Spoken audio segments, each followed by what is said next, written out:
UP के CM Yogi Adityanath Farrukhabad पहुंचकर जन विश्वास यात्रा के रथ पर सवार होकर जनसभा में उमड़ी भीड़ में जोश भराकर सीएम ने उत्तर प्रदेश में सपा कांग्रेस समेत बसपा नेता पर हमला बोल प्रदेश में एक बार फिर डबल इंजन की सरकार बनवाने की बात कही है। सीएम ने लगभग 200 करोड़ की परियोजनाओं का लोकार्पण और शिलान्यास कर फर्रुखाबाद की जनता को बड़ी सौगात दी। इस मौके पर प्रदेश के ऊर्जा मंत्री भी श्रीकांत शर्मा भी सीएम के साथ मंच पर मौजूद रहे।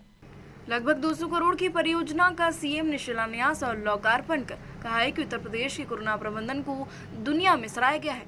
फ्री में राशन की सुविधा दी गई और अब राशन भी डबल मिल रहा है। सपा बसपा या कांग्रेस होती तो यहाँ राशन घरों में चला जाता। आज दीवारों से पैसा निकल रहा है और बबिया नोट बंदी का विरोध इसी के लिए कर रहे थे। आज प्रदेश सरकार इस तरह के पैसों को निकाल रही है और कांग्रेस ने सबसे ज्यादा देश में शासन किया।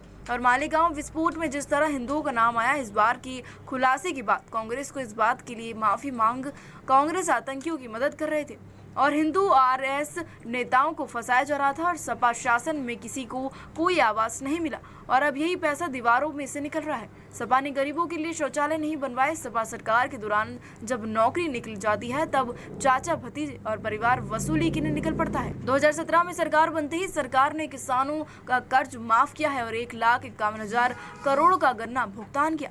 सपा बसपा ने कोई भुगतान नहीं किया। बुआ बबुआ सब कोरोना काल के छुए हुए बैठे थे और इन लोगों का कोई अब तक पता नहीं चला। रसोइयों का मानदेय अब 2,000 कर दिया है और 2 साड़ी देने का काम भी अब सरकार करेगी। अनुदेशों का मानदेय 2,000 बढ़ाया गया और पहले प्रदेश में पर्व और त्योहार पर दंगे होते थे।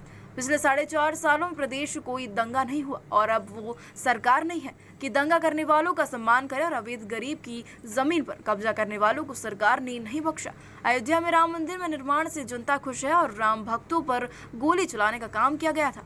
पहले की सरकारें श्री कृष्ण जन्माष्टमी पर रोक लगाते थे और सपा और बसपा से जनता को नाउमीदगी है और मिली भारत के सैनिकों ने पाकिस्तान को घर में घुसकर सैनिकों ने मारा और देश की सुरक्षा सर्वोपरि। हिंदू धामों को जो पैसा मिलता था वो कब्रिस्तान की बाउंड्री वॉल में पैसा लगाया जाता था। जल्द ही आंगनवाड़ियों का मानदेय भी सरकार पैसा बढ़ाने जा रही है और फर्रुखाबाद के लिए गंगा एक्सप्रेस भी लिंक एक्सप्रेस से भी जोड़ेंगे। मुझे इस जनपद की लगभग 200 करोड़ रुपए की परियोजनाओं